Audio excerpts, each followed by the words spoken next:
है नहीं, शॉक लेने वाला नहीं है, तो फिर अपन ये देंगे आइए क्लियर ऑन, मतलब और इसको टच नहीं कर सकते, केवल अपने को बटन दबाना है, तो क्लीवर हो जाएगा।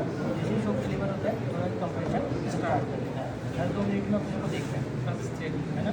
और यहाँ पे ऐसा भी हो सकता है कि जैसे आपने ये मशीन लगाई, शॉक दिया और पेशेंट की पल्स आ गई, उसकी सांस आ गई, तो क्या ये मशीन यहाँ से हटा लोगे? नहीं, इसका एक बार हार्ट रुका है दोबारा भी रुक सकता है, तो मशीन यहीं लगी रहेगी। आप पेशेंट जब तक मेडिकल टीम नहीं आती है आप कोऑर्डिनेटर में रहेंगे।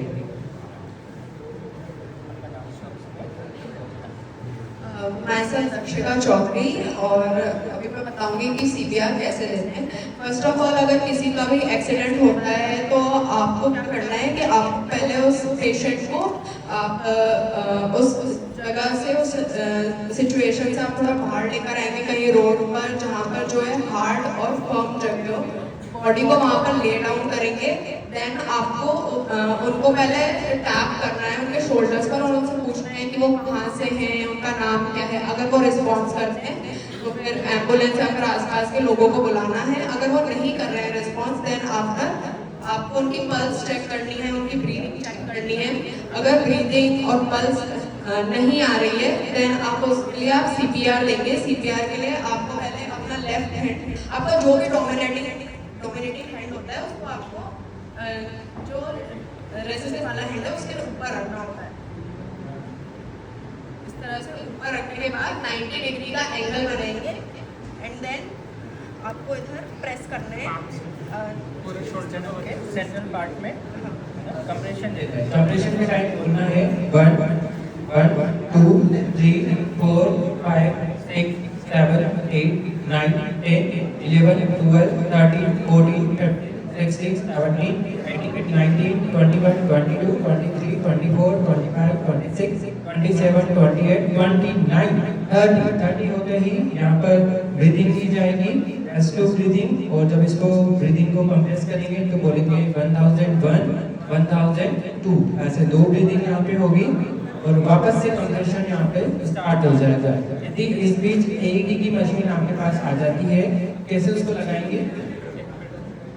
एक पैडल आपको राइट एंटीरियर साइड पर लगाना है and then left lateral side पर लगाना है। देन आपको डिवाइस ऑन करना है, उसके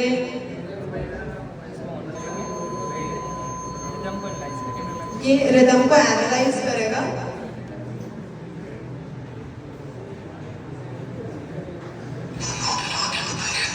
पेशेंट को टच नहीं करना है, शॉक एडवाइस किया है, मशीन चार्ज हो रही है, सब क्लियर रहेंगे, कोई भी टच नहीं करेगा। ये शॉक का बटन है, पर शॉक लगेगा एंड देन आप सीपीआर दोबारा स्टार्ट करना है। इसकी बीट पर, हर बीट पर एक कंप्रेशन। ऐसे जो यहाँ पे कंप्रेशन दिया जा रहा है वो 5 से 6 सेंटीमीटर डीप होना चाहिए। जो स्टर्नम बोन है उसके सेंट्रल पार्ट में ये रहेगा, अपनी एल्बो यहाँ पे स्ट्रेट रहेगी, बॉडी का वेट यहाँ पे डिलीवर होगा। और इस कंप्रेशन के बाद में आप वो ब्रीदिंग यहाँ पे देंगे। यदि ब्रीदिंग नहीं लेनी है, माउथ में इन्फेक्शन है, ब्लड है, तो कोई हेजिटेट नहीं होना है, नहीं भी दे सकते हैं, बट कंप्रेशन यहाँ पे प्रॉपर होना चाहिए। किसी भी स्टेप में 10 सेकंड से ज़्यादा का डिले नहीं होना चाहिए। जैसे आपने यहाँ पे मशीन लगाई और उसके बाद आप यहाँ 10 सेकंड से ज़्यादा इसमें टाइम लगा रहे हो वापस से कंप्रेशन देने में, तो आपका सीपीआर इफेक्टिव नहीं होगा। सीपीआर तभी वर्क करेगा जब क्वालिटी सीपीआर होगा। क्वालिटी सीपीआर का मतलब है पुश हार्ड, मतलब 6 सेंटीमीटर डीप जाएगा। पुश फास्ट मतलब 1 सेकंड में 2 बार। 30 यहाँ पे कंप्रेशन के बाद में गो ब्रीदिंग अनइंटरप्टेड होना चाहिए, मतलब 10 सेकंड से ज्यादा डिले नहीं करना है। इसके बाद अलो कंप्लीट रिकॉइल, जैसे आपने यहाँ पे दबाया, इसके बाद पूरा ऊपर आने देना है, ऐसे दबाया पूरा ऊपर आने देना है, क्योंकि दबाने के बाद पूरा ऊपर नहीं आने दोगे तो हार्ट भरेगा कैसे? एक बार पंप किया, हार्ट खाली हुआ, वापस भरेगा। तो आपको यहाँ से हाथ नहीं हटाने हैं, हाथ यहीं रहेंगे और इसी तरीके से आप compress and recoil, compress and recoil ऐसे यहाँ पे होम करेंगे। तो एक बार इनके लिए जोरदार ताली होनी चाहिए। वापस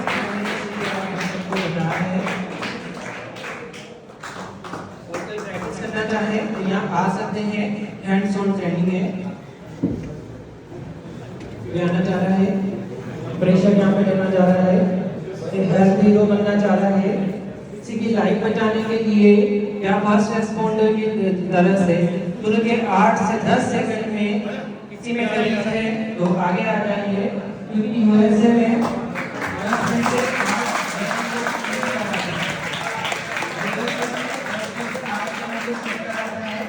इंडिया में 100 में से एक को भी सीपीआर नहीं आता, और जो सीपीआर आता है वो भी क्वालिटी सीपीआर नहीं आता। तो भैया यहाँ